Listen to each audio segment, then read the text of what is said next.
Welcome back to the PFF NFL show. Trevor, Sikkema, and Max Chadwick back again with you guys to recap what's happening in Indianapolis at the 2026 Scouting Combine. Today, talk about defensive backs and tight ends, recapping the day that was yesterday for them on the field, the on-the-field drills, the athletic testing, all that great stuff. We'll not only talk about the days that they had, but also we'll talk about what it means, where these guys are getting drafted, where's the stock updates here. Of course, we'll do the post-combine mock for you guys on Monday, but give you a little bit of sneak peek and some hints of what could be that movement on the mock draft. Max, how we doing? We're doing great, Trev. There are some historic performances that we got from the tight ends and defensive backs yesterday at the NFL Scouting Combine, so I can't wait to break it all down with you today. Yeah, I mean, let's just start with it. Let's kick it off with Kenyon Sadiq and Eli Stowers, the two tight ends who, like you mentioned, historic. And it feels like we've used that word historic a couple of times here already, and we're only 2 days into the testing here. But it's kind of the positions that you would think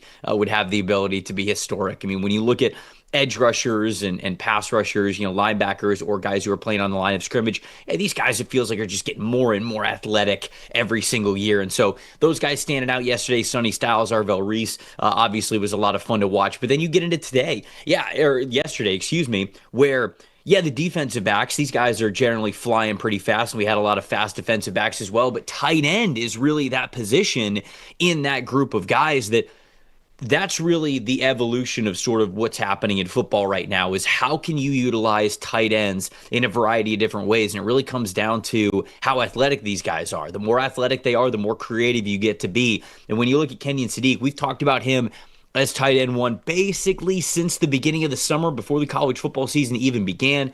He was on Bruce Feldman's freak list, and so it's not like we didn't expect him to be athletic, but still, it's fun to marvel at what was this day for Kenyon Sadiq, the Oregon tight end. 6'3", 241 pounds, 31.5-inch arms, 10-inch hands. But then when we got to the athletic drills on the field, 4.39 40-yard dash, 1.54 10-yard split, a 43.5-inch vertical, which was the record for a tight end at the combine. And then Eli Stowers did his jump a few minutes later. But broad jumps over 11 feet, 1 inch as well. So crazy day for Kenyon Sadiq. I know we expected it, Max, but it's still awesome to see him actually go out there and do it. Yeah, it was expected, but it was also needed for Kenyon Sadiq, because I feel like there's a lot of people on Twitter recently saying, I don't know about Kenyon Sadiq. Is he worth a first-round pick or not? He showed, hey, this is why I'm a first-round pick in the draft, because I'm a freak show of an athlete. Mentioned before, Trev, that 4.39 40, third fastest ever for a tight end, behind only Matt Jones and, of course, Vernon Davis as well. In fact, Next Gen Stats actually said he hit 23.24 miles per hour on his 40-yard dash. That's the exact same top speed as Jahmyr Gibbs had on his 40-yard dash when he ran at the combine as well. You mentioned the second highest vertical jump ever for a tight end, third best broad jump ever for a tight end. I saw someone tweet out that Kenyon Sadiq had a faster 10-yard split than Deshaun Jackson, a faster 40 time than Odell Beckham Jr., a higher vertical jump than Julio Jones, and a longer broad jump than Andre Johnson. Just an absolute freak show performance from Kenyon Sadiq. Again, we knew he was an elite athlete, but he showed he's an historic athlete for tight end, and he's going to be now solidified a first-round pick in this draft. So that sort of brings up the question, because we'll talk about Stowers here in a second, but with Sadiq, below a 70 receiving grade this season. It was a 69.0 receiving grade from him in a year where we really thought that he was going to stand out a little bit more. Now, the yards per route run, it was 1.67, if I remember correctly, which when you compare that to wide receivers in college football that might have, they might be in the 2s, sometimes even in the low 3s, 1.67 doesn't look like a lot. But for the tight end position, it is actually quite a bit. What do we do with this, though? Because when I watch Kenyon Sadiq, I think that this is a player who showed great flashes as a wide receiver. He showed that he has the ability to block, although he even said himself at the podium, he could be a little bit better at the point of attack. But, hey, he's 241 pounds. It's not like he's sitting here at 255, 260, 265 like some of these tight ends are who you feel good about, or better about, I should say, on the line of scrimmage. The thing with Sadiq to me is that it's always all been there. Like you talk about a five-tool prospect in baseball, a guy who brings everything to the table. I mean, that's what Kenyon Sadiq does. You can't ask for a better, ball of clay to be able to mold from a player who could play the tight end position. But it's still not quite there for him yet. And when I was watching him a little bit in the middle of the season, part of me, now I don't think this is an official comp because I like him better than this player, but part of me was like, man, is this going to be another OJ Howard situation where we just look at a guy who's just got all of the talent in the world, goes in the first round, but he really just never lived up to that, whether he was with the Buccaneers or afterwards throughout his career. Again, I'm not saying that that's my comp for Sadiq, but I can't help but think of things like that when I go, man, you are such an unreal athlete, and we just didn't see that production the way I feel like we should have. Yeah, I completely agree with that, Trevor. And I like the OJ Howard call out right there. And I think what I want to point out with Kenyon Sadiq is, we've had a run of recent first-round tight ends, Brock Bowers, Dalton Kincaid, Tyler Warren, and Colston Loveland since 2023. Their career receiving grades compared to Kenyon Sadiq. So just for example, Brock Bowers' career receiving grade at PFF, 94. Dalton Kincaid, 92. Tyler Warren, 91. Colston Loveland, 89. Kenyon Sadiq's out at a 74. So this is a little bit more of a boomer bust player than I think those players were going into the NFL draft. I think the ball of clay is exactly how I'd refer to Kenyon Sadiq as. He's a little bit of a boomer bust player, but he showed at the combine in Indianapolis that he is an all-time athlete, and those kind of guys rarely fall out of the first day of the NFL draft. So he's still going to be a first-round pick. I agree with that, but there is some issues with him as a receiver and as a blocker right now. I think expectations for him should be a little bit lower than the recent first-round tight ends that we've had on recent drafts. Yeah, I just think that I'm not saying that if you don't produce at the college level at a high level, you can't do it in the NFL, but it is pretty rare. And we use the word outlier a lot this week because we'll talk about size and athletic ability and just, how guys maybe either fit in the NFL or would be outliers if they succeeded. You don't want to make a living betting on a lot of outliers. You just don't. And so that's why I think that the Sadiq conversation is very interesting. And I think the way that you started this conversation a couple minutes ago was correct, where it was like, this is a very needed day for Kenyon Sadiq, because if he tested like an above average, a good athlete, like somebody who could certainly be athletic compared to NFL standards, I'd get worried about him. But he is truly elite, and that's where I think that first round lock type of projection kind of comes into play. Another reason why I think that he had to have a really good day is because there have been whispers, subtle movements on big boards, mock drafts with this other tight end creeping up a little bit higher in the rankings, and that is Vanderbilt's Eli Stowers. And I knew that he was a track standout from his days when he was in high school. He was actually a former quarterback, funny enough, before he converted over to the tight end position. But there's plenty of background information on him and what kind of an explosive athlete that he was from his track days, and also who he is on the football field, with one of our highest in-game athleticism scores for tight ends over the last couple of seasons. I knew that Stowers was really going to show out this week. Now, I didn't think that it would be quite this good, because we'll talk about the numbers here in a second, but that's why Kenyon Sadiq really had to have a great week, because if he didn't, I knew this guy was going to. 6'4", right around 240 pounds, which I loved. Yeah. I was worried that Stowers was going to show up closer to 230 than 240, but being 240 pounds, he's got those 32 and 5/8 inch arms. 9 inch and 3/4 was the hand size for him. 4.51 40-yard dash, which is a fantastic score for a tight end. I want to just make everybody very clear of that. You don't have to compare it to Sadiq's 4.39 and be like, 4.51, that's disappointing. 4.51 is incredible for a tight end. 1.59 10-yard split, and then this is what we were referencing a little bit earlier. For as crazy, athletic, and explosive as Kenyon Sadiq is, Eli Stowers measured in with even better athletic numbers in the vert and the broad. 45.5-inch vertical jump from Eli Stowers. It's kind of the craziest thing that I've ever heard in my life for a player who's right around 240 pounds. And then a broad jump of 11 feet, 3 inches, which is 2 inches longer than Kenyon Sadiq's. Max, this guy is on Kenyon Sadiq's heels. And I think that if Sadiq would have opened the door even just a little bit, you would have heard people look at this week for Eli Stowers and say, well, Stowers got the better receiving grades. Stowers has had receiving grades above 80 in each of the last 2 seasons. I'm not worried about him as a receiver. Is he going to be a blocker for you? No. But give me the tight end that's going to impact the passing game very directly. So Sadiq needed to have that great week because Stowers is a fantastic prospect in his own right, and he proved that. He absolutely is. And I think you said it perfectly right there, Trevor. Sadiq needed the day that he had because Stowers, like you said, is right on his heels right now. I think Stowers, Dalton and I were kind of arguing on our show who tight end 2 in the draft is between Max Clare, who I love as well, and Eli Stowers. I had Stowers tight end 2, Dalton had Clare tight end 2. It felt like after the combine yesterday that Stowers might be taking a little bit of a stranglehold on that tight end 2 role right now. I mentioned before that 45.5-inch vertical is the best ever for a tight end. Actually, the tied for the third best ever by any player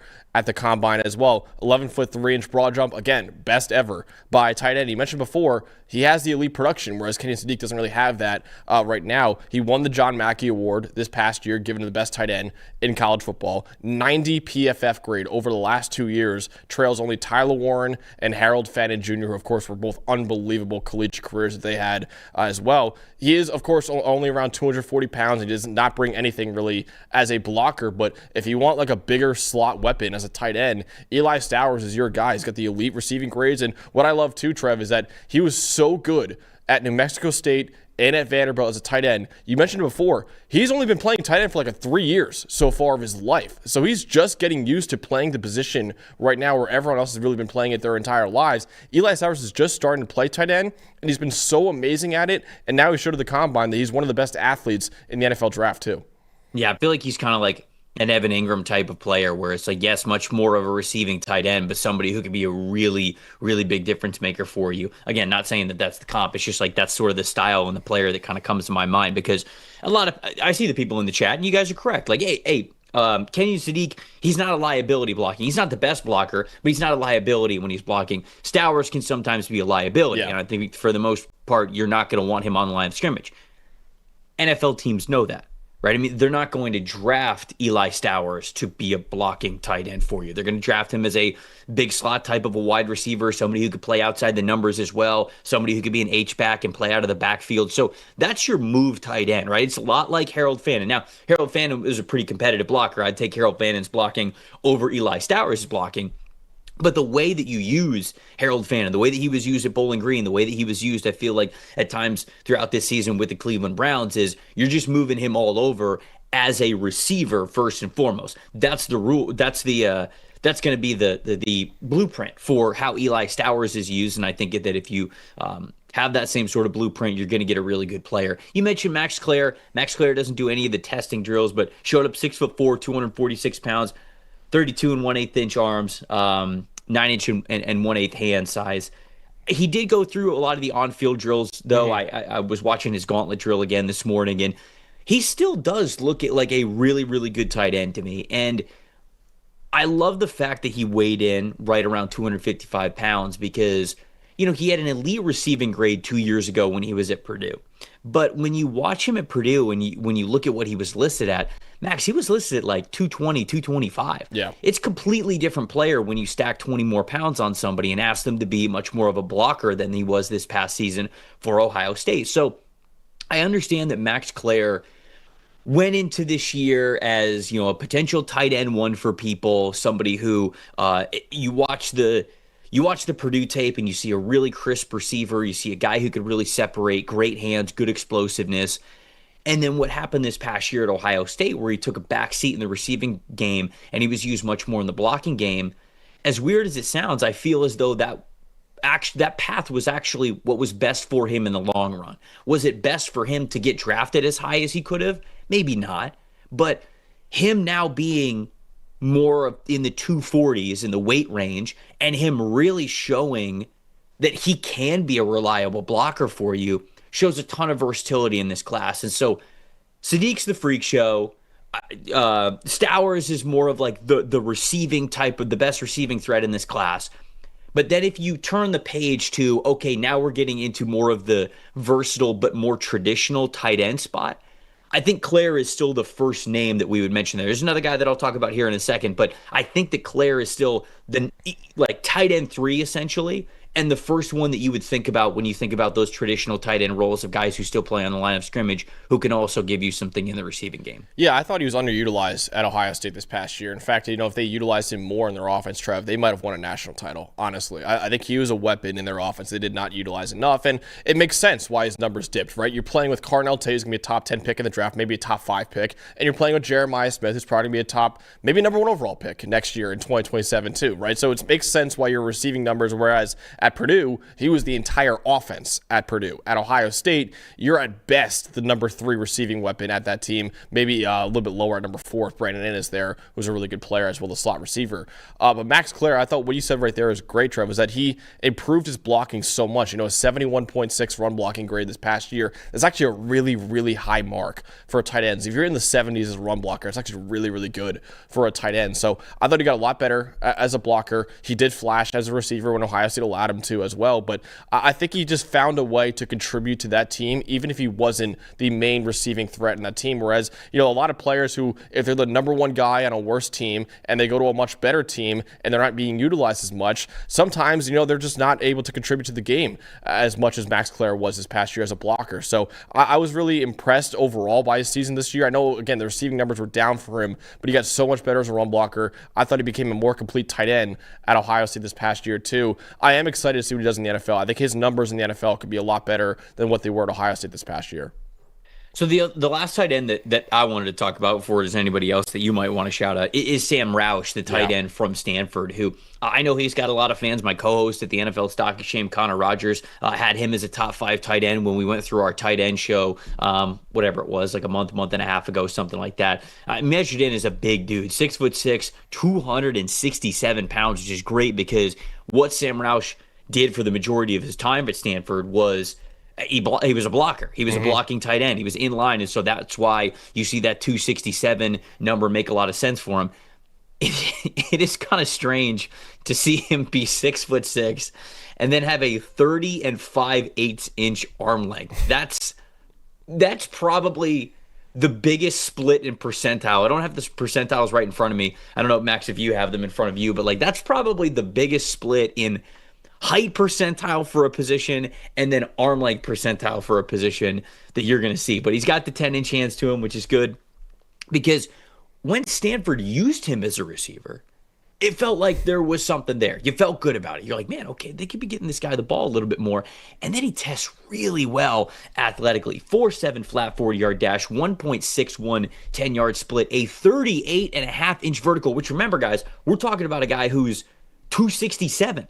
This is a player who has 25 more pounds on Kenyon Sadiq and Eli Stowers, the numbers that we just mentioned there. So 38.5 vertical jump, 10'6" broad jump, a 7.08 three-cone drill, and a 4.37 20-yard shuttle. He had one of the best days of any tight end, including the 2 guys that we just talked about, relative to his weight. So a weight-adjusted athleticism score, Sam Roush was a fantastic player. And again, a lot of really great blocking in his profile. You feel good about putting him on the line of scrimmage. And now we see, all right, there's a little bit of extra athleticism to lean into here with Roush.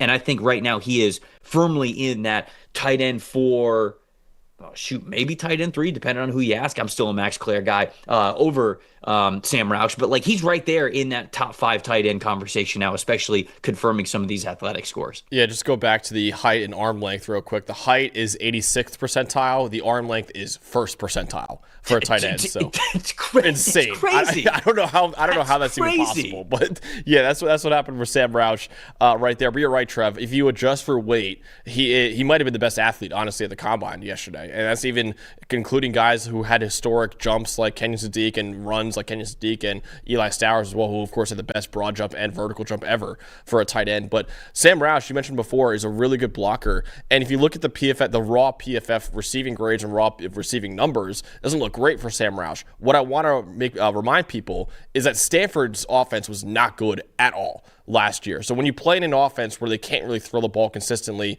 at all, they had one of the worst quarterback situations in the entire country, honestly, last year, your numbers as a receiver aren't going to look as good. So, the numbers and the grades for Sam Roush might not look the best. So when we're talking about maybe a day 2 type of player, I might say, okay, he's not grading out that well. The problem is when your environment can, of course, hurt those grades too. So I think Sam Roush, like I said before, Max Clare, probably could be a much better player in the NFL than he was this past year at his college. I just don't think Stanford's environment really allowed him to flourish as much as he honestly could have.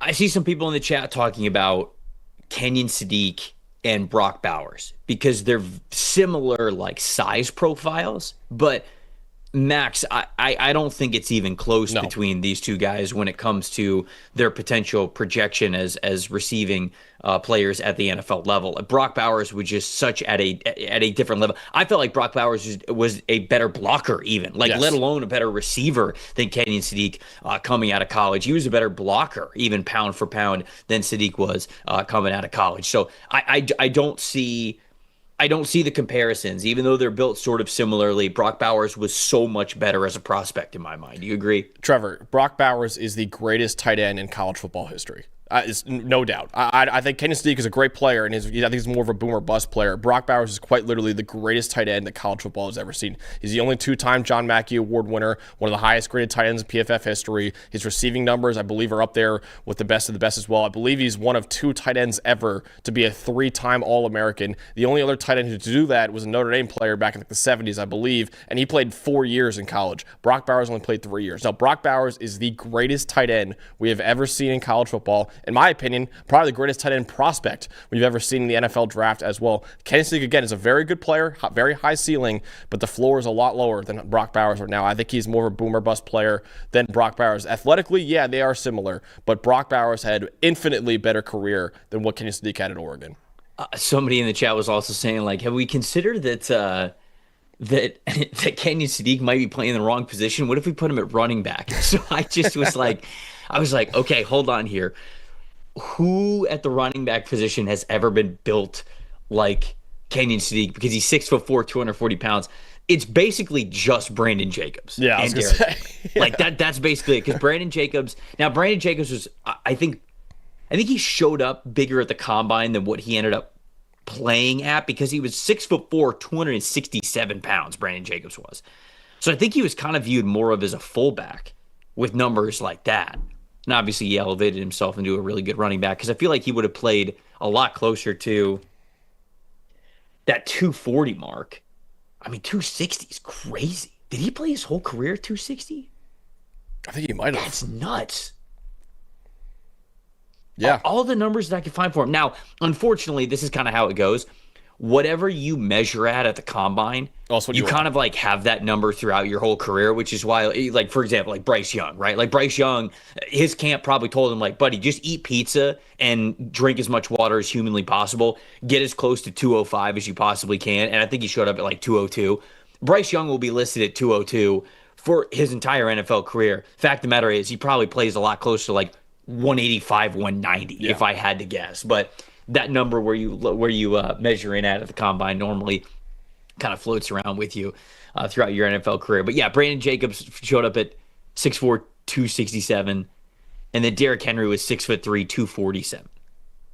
So those are the only guys, though, that I could find that are somewhat close. Because Leonard Fournette, he was 6 foot flat. AJ Dillon, I'm just looking at weight profiles that are close. AJ Dillon was 6 foot flat. Ricky Williams was 6 foot. It was just under 6 foot. It's just, Kenny Sadiq running back would be hilarious. Hey, he could break tackles really well. I mean, he could. He's shown he could hurdle guys before too. So, maybe we'll try it out. Who else we have at 6'4"? James Wilder. Oh, okay, James Wilder. That one's actually close. 6'3", 232 pounds. Is that your comp in the draft guide right there? James Wilder. A Brandon Jacobs maybe comp in the draft guide. Brandon Jacobs. Yeah. Latavius Murray was just under 6'3", 223. But still, that's 17 pounds lighter than what Kenyon Sadiq was. So I enjoy the creativity, though. I like the creativity here. Nothing wrong with it. Any other tight ends before we move on to defensive backs? I thought Eli Raridan had a great day. I was really impressed by him. John Michael Gillenborg, the tight end from Wyoming, who I thought wasn't as good at the Senior Bowl as I wanted him to be, but overall, and I didn't really have as good of this last year with the Cowboys as I wanted him either. But I do think that he's a fun player at Wyoming too. Tanner Koziol is as big as advertised as well. He moved well out there. So yeah, there are a few guys out there that had a pretty decent day at tight end. But I agree with you. Sam Roush, Eli Stowers, Kenny Sadiq, those are the three standouts for me. Michael Trigg didn't do any of the on-field testing, like the athletic testing, but he showed up. I mean, this dude's huge, 6'4", 240 pounds, 34 1/4 inch arm length, got vines for arms and 10.5-inch hands as well. So this is a big dude and somebody who knows how to go up and get the ball when it's in the air. Wish could have seen him test, but I think he's certainly just letting the receiving tape speaks for itself, especially in those contested catch situations. All right, we got to talk about corners and safeties next. Before we do that, though, every week on Draft Risers, we're highlighting players that are climbing the boards as teams get deeper into their evaluation process, like they do here at the Scouting Combine. These guys are risers because decision makers are getting more confident in the full profile, not just chasing the traits. We're going to shout out the same player that we shouted out yesterday because he's our theme of the week. He might be the theme for the next couple of weeks as we talk about this here on Draft Risers, and that is Sonny Styles, the linebacker from Ohio State. A historic, right? Max used that word at the top of the show, historic combine for a lot of these guys yesterday, but a lot of the guys on the day before as well. Sonny Styles is a major reason why, and goodness, it's honestly just, it's the family as well, because his brother has the fastest 40-yard dash time from the safety spot of any player that is tested so far in Indianapolis. We'll talk about that a little bit more in a second, but Sonny Styles, big-time draft riser. When you're trying to identify risers like Sonny Styles, it's not about guessing. It's about having better tools, better data, and a better process. That same approach applies when you're making decisions with your own money. If you want to make smarter picks with your portfolio, Tasty Trade gives you the advanced tools and data to do so. You can trade stocks, options, futures, and more all on one platform. Tasty Trade offers dozens of educational courses that you can access free with your account.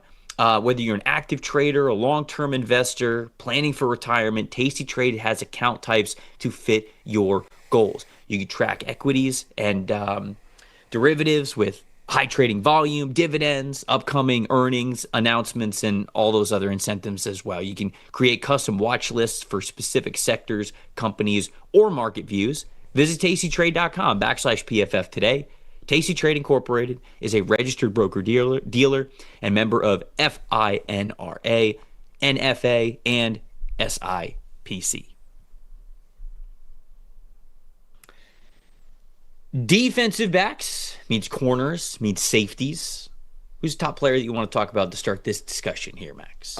Trev, what a freaking day for Dylan Thieneman out there, man. Not only in the drills, dude, not only in the measurements and all that. I thought his hips looked so fluid in the drills as well. I think you had a great tweet where it's like he was moving so fast out there, but also so in control out there in the drills too. But even in the measurables, 4.35 in the 40, 97th percentile, 41-inch vertical, 95th percentile, 10-foot 5-inch broad jump, 77th percentile. Again, fluid hips and good change of direction in the drills too. And what I love about Dylan Thieneman is he's found a way to be productive in many different roles throughout his career, whereas his true freshman year at Purdue, he was used as this really center fielder at free safety because Purdue ran cover one more than almost anyone else in college football that year, and he had 6 interceptions and was one of the best safeties in the country as a true freshman. Kind of a down year as a sophomore, as Purdue's honestly entire team had a down year in 2024. He transfers to Oregon this past year, doesn't really play that center fielder role as much in Oregon's defense because they run a lot more like zone and man and cover 3 concepts. But Dylan Thieneman, man, 91 PFF grade, led all Power 4 safeties. He was the most valuable safety in the country, according to our wins above average metric. I know Caleb Downs is going to be the first safety taken, and deservingly so, in this draft, but I think Dylan Thieneman can make 2 safeties in the top 20 of this draft this year, honestly. So I was blown away by Dylan Thieneman. I knew he was a freak athlete considering what I saw from him as a true freshman at Purdue and some of the interceptions he made that were unbelievable with the range he has at Purdue. But he proved, man, at the Combine that he is an elite athlete, and I really do think we could get 2, if not 3 safeties in the first round of the draft this year. I did not I did not realize this until I was just looking up some other numbers, honestly, for the next guy that we're going to talk about. Dylan Thieneman also had the most reps on the bench press for any safety. Hell yeah. Did you see I didn't that? know that either. No, 18. I did not. Hell He yeah. had 18 reps at 225, which is like 70th-ish percentile for the safety position, maybe like 60th, 70th percentile. So I I don't think I've ever seen a defensive back run the drills from top to bottom cleaner than Dylan Thieneman did. So I think that Thieneman was a first. I think you're seeing like some people be like, oh, he's a first round lock now. In my opinion, Dylan Thieneman was a first rounder before this week even started. Agreed. Now it's just a matter of how high. Now it's a matter of how high are you drafting a player like that? Because let's take a look at some teams in the draft order. I mean, sure, like there's teams at the back end of the first round, like, oh, like Denver could use him at number 30. Like maybe Seattle is a team there at the back end of the first round. We've seen that connection there. Maybe Buffalo is a team.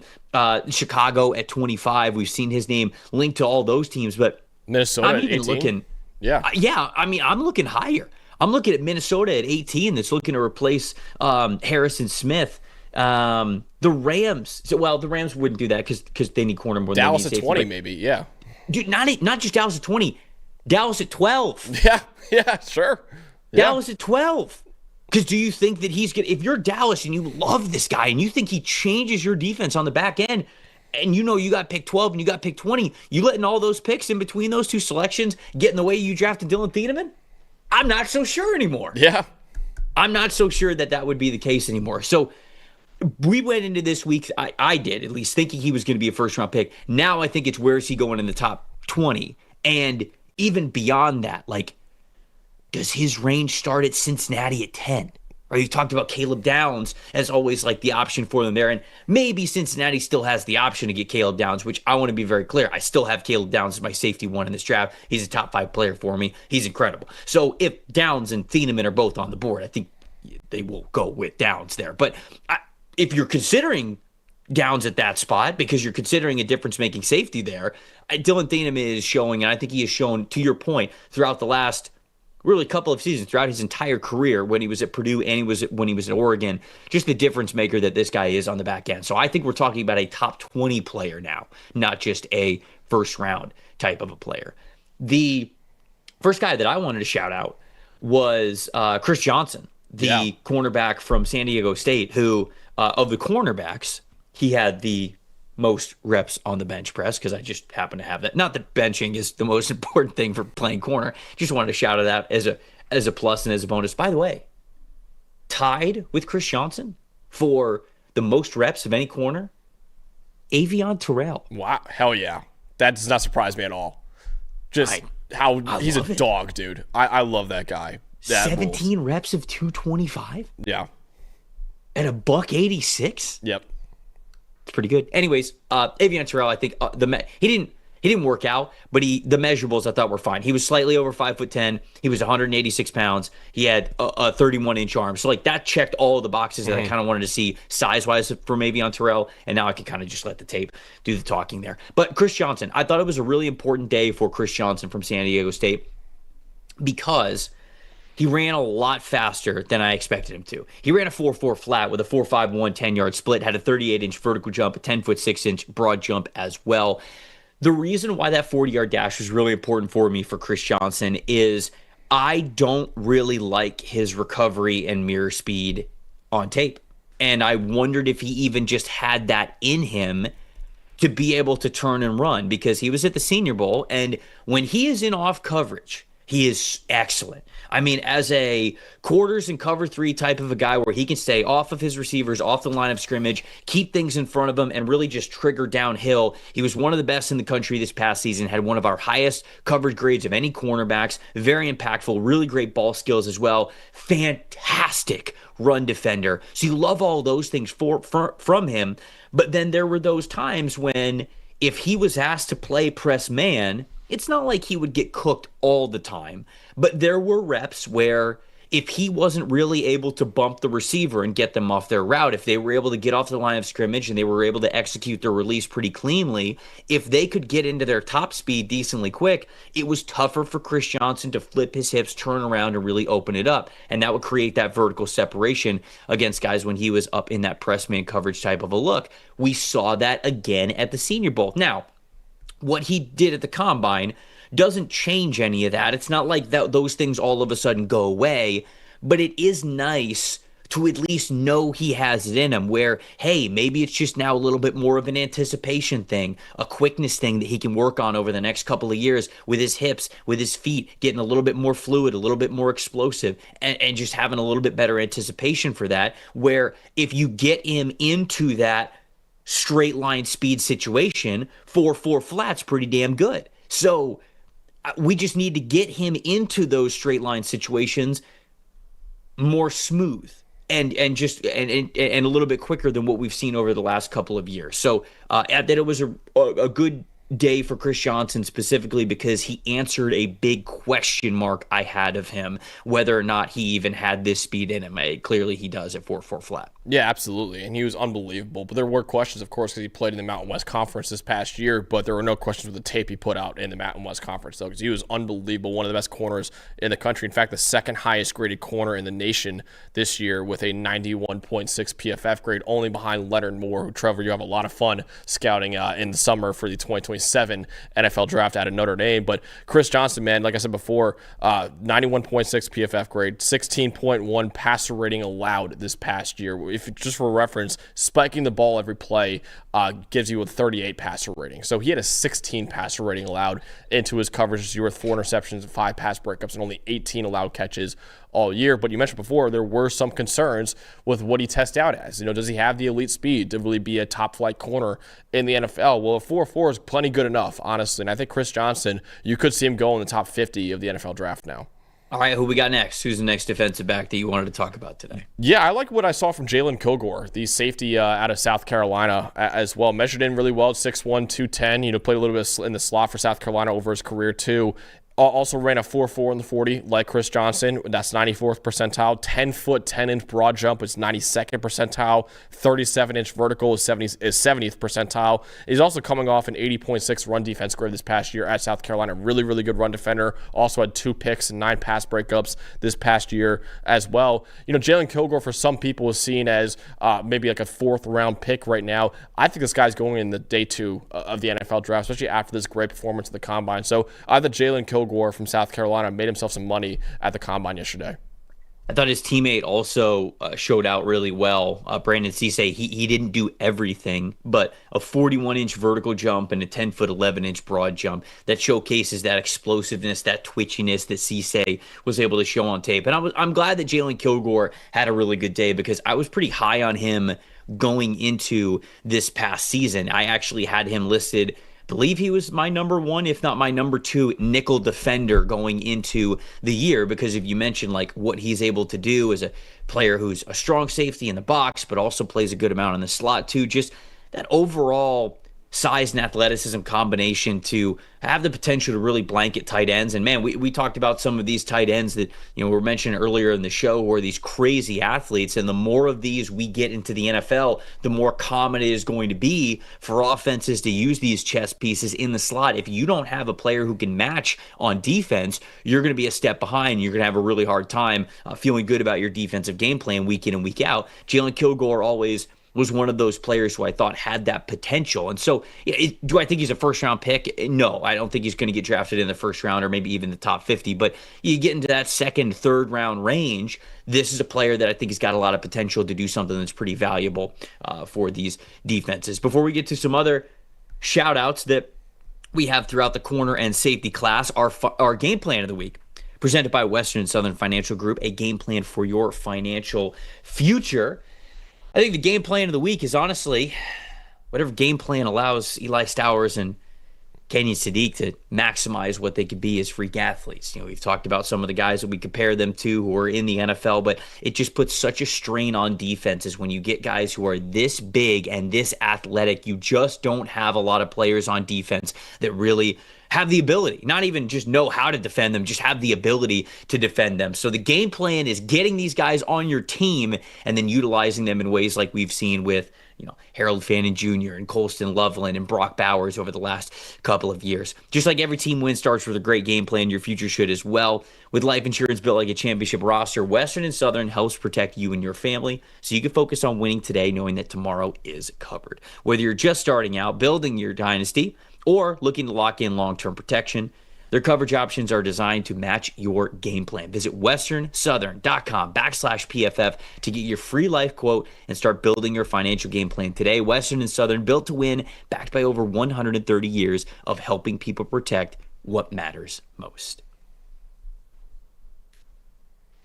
A little bit of little rapid fire here with the cornerback spots. I thought Dalen Everett had a fantastic day as well, the cornerback from Georgia. He measured in at over 6'1", 6'1", and just under 200 pounds, 196 pounds. Got the long arms to him as well, almost 32-inch arms.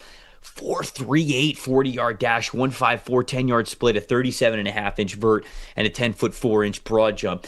Everett is going to give teams a lot of promise, I think, to think about of what he is as a size-speed combination type of an athlete, as a press man corner. Now, I still think that the instincts are a tick slow for him when it comes to reacting to releases, or especially when he's in off coverage, allowing some of the easier throws to be completed. You like for him to eat up a lot of that cushion and be a little bit closer to his wide receivers, be able to anticipate those things and manage space a little bit better. But in terms of the athlete overall from him as one of the younger players in this class, I think that he is, I think he showed that athletic ability in a big way, and we're going to continue to think about him as a mid-round pick. Maybe he does get into that day 2 conversation. Maybe he does end up being a 3rd-round pick because of what he brings to the table. So he was somebody, and then Julian Neal, I think, is also sort of the same category. The Arkansas corner. Let me just make sure that I've got his numbers here.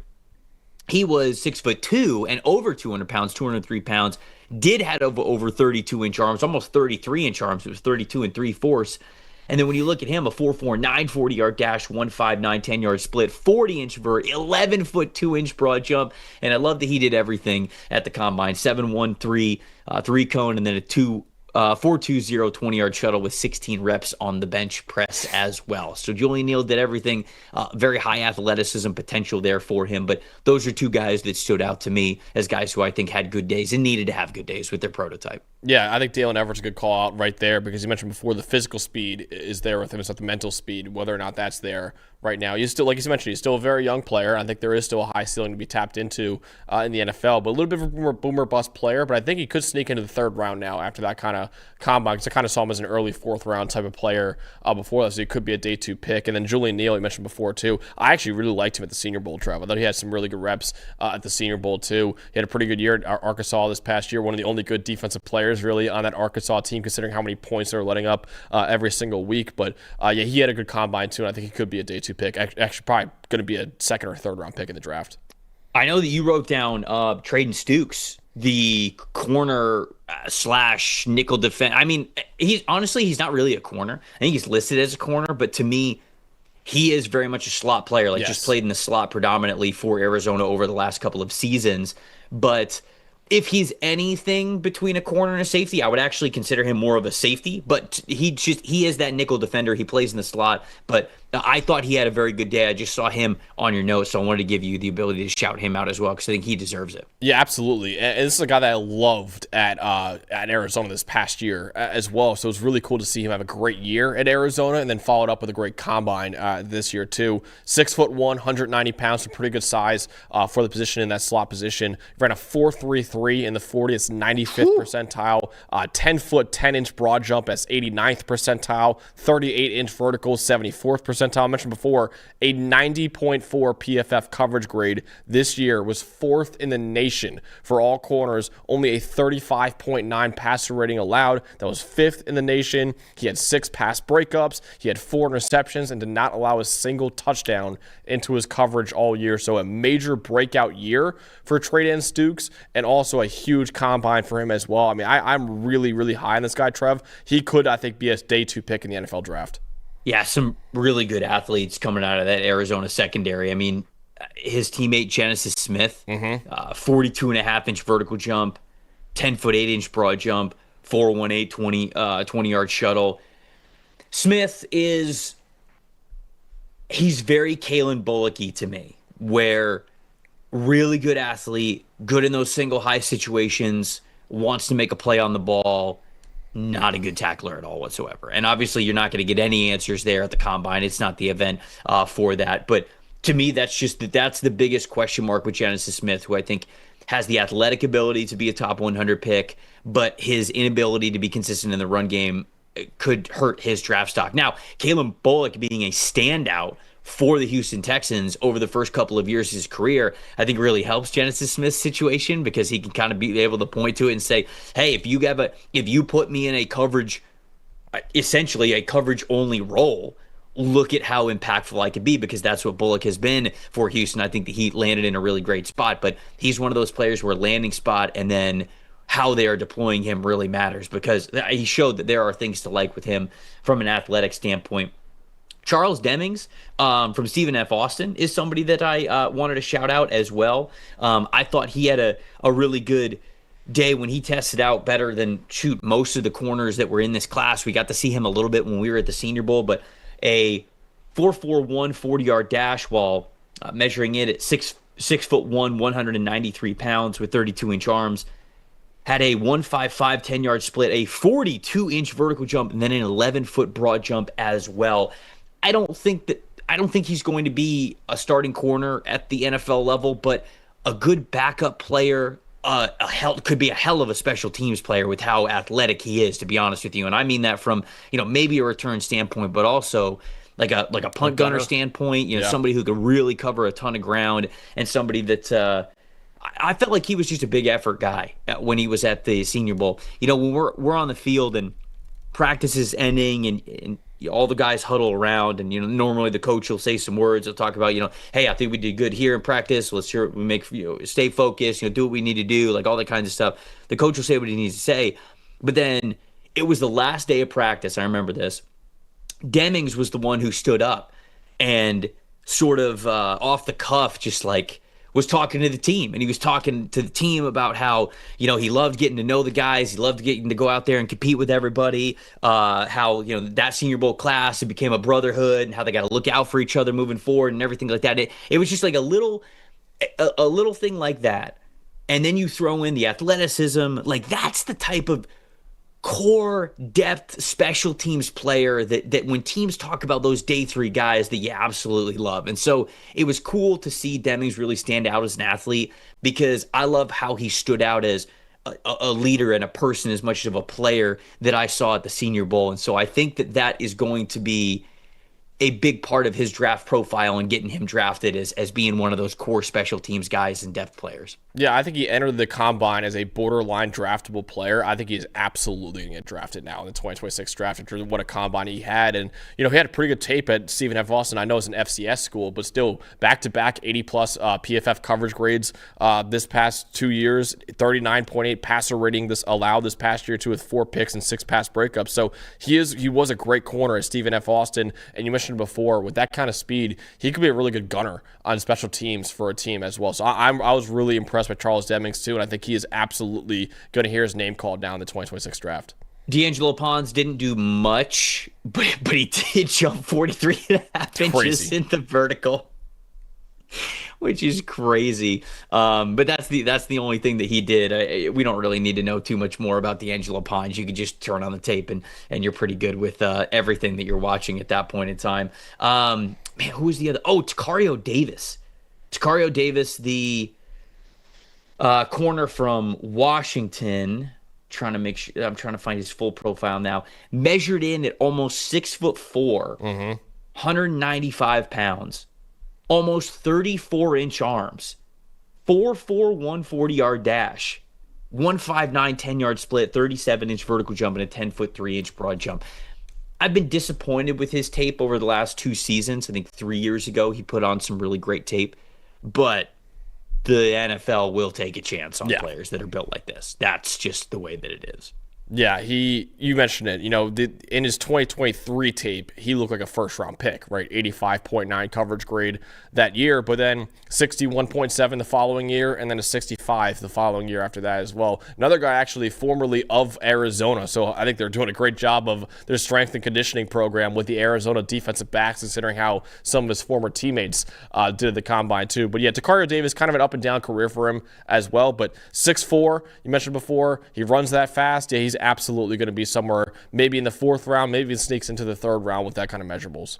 Last player, Dalton's boy, Chandler Rivers, the corner from Duke, who I know that he likes a lot in this class, is the player that I'll shout out here. 5'9.5", 185 pounds, sub 30-inch arms. So he is a smaller corner, but he tested the way that you want him to as a smaller corner. 4'4" flat, 40-yard dash, 155 10-yard split. Shows good long speed and good quickness as well. Great explosiveness with a 39-inch vertical jump and a 10-foot 10-inch broad jump as well. So you kind of needed to see those explosive scores with the measurables being a little bit smaller, but Chandler Rivers, I think, made himself some money. Anybody else? Any other standouts for you of any of the corners, the safeties, anything that we missed before we wrap up the show? Yeah, real quick on Chandler Rivers. I've been blown away by his high IQ. I think he's one of the smartest corners that we have in this draft, especially in zone coverage. So I think him to go along with those measurables right there, he's going to be a really good player in the league. And then how about the Styles family, man? Lorenzo Styles following up his brother the very next day, running a 4.27 in the 40, jumping 39 inches in the vertical jump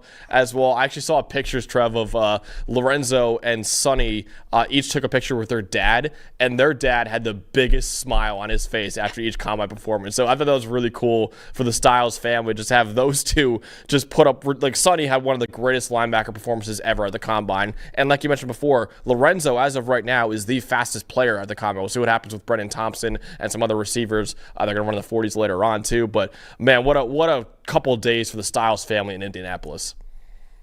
Oh, man, the athleticism from that family is just unbelievable. It's obviously been fun to watch. It's been fun to watch the first couple of days here in the Combine.